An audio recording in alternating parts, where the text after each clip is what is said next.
Good afternoon mga idol.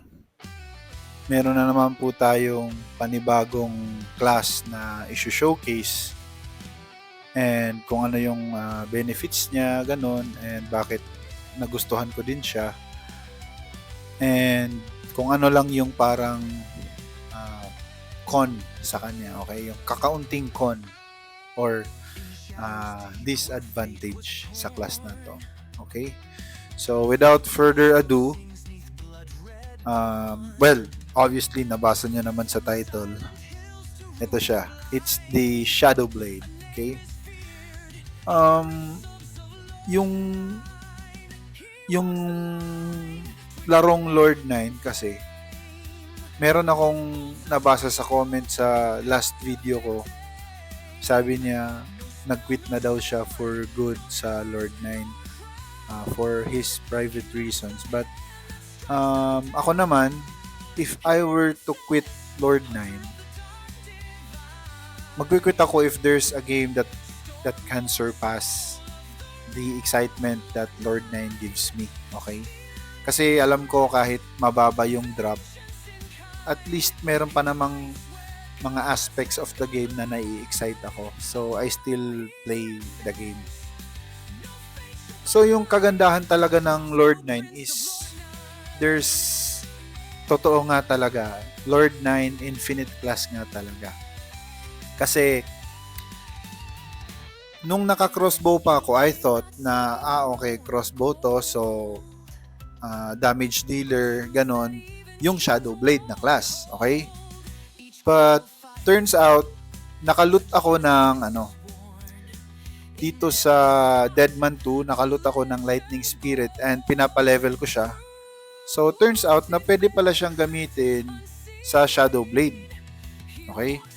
So, Lightning Spirit with my Hellfire weapon kasi meron siyang evasion for, konting kunat.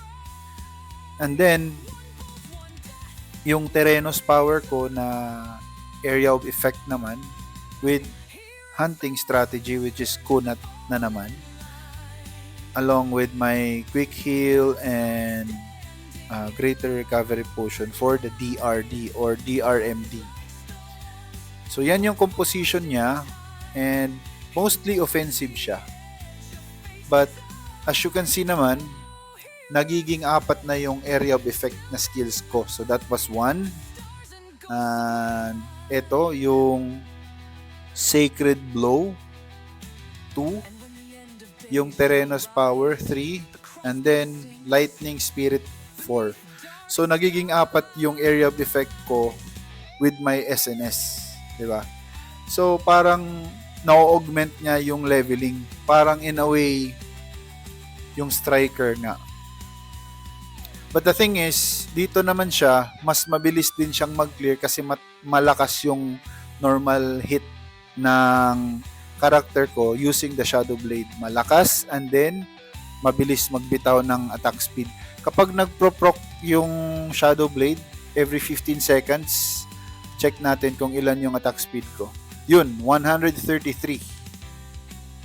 And nagiging bumabalik siya sa 119 kapag hindi nagpro-proc yung parang unique feature ng Shadow Blade. So, okay ako dito, maganda kasi merong sustain. Pwede ko namang palitan ng leech. Ganyan. The only thing na parang hesitant ako dito is yung mana consumption. Kasi if you notice it, kung kanina sa apothecary ko, yung confidence tsaka yung consecutive assault, nagagamit ko siya. Ngayon, hindi ko na nagagamit.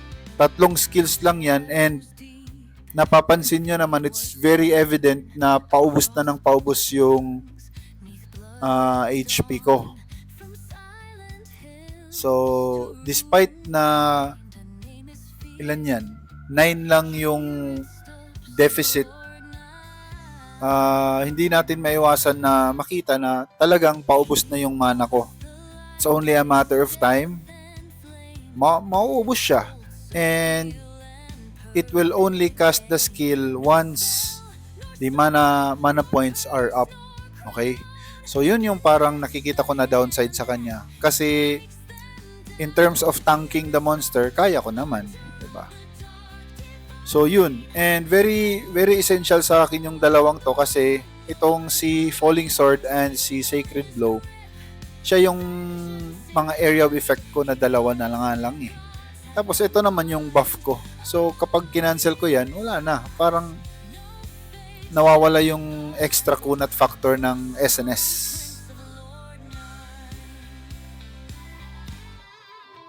So yun lang.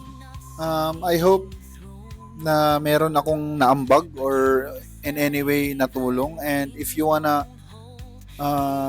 enjoy the game fully, don't hesitate to explore other classes. Okay, ito lang naman ay shinare ko kasi nagandahan ako sa combination na kapag ipalevel ko si Lightning Spirit, meron pa siyang additional class na pwede siyang i-combination to farm and to level up effectively. Alright? Good afternoon. Keep grinding.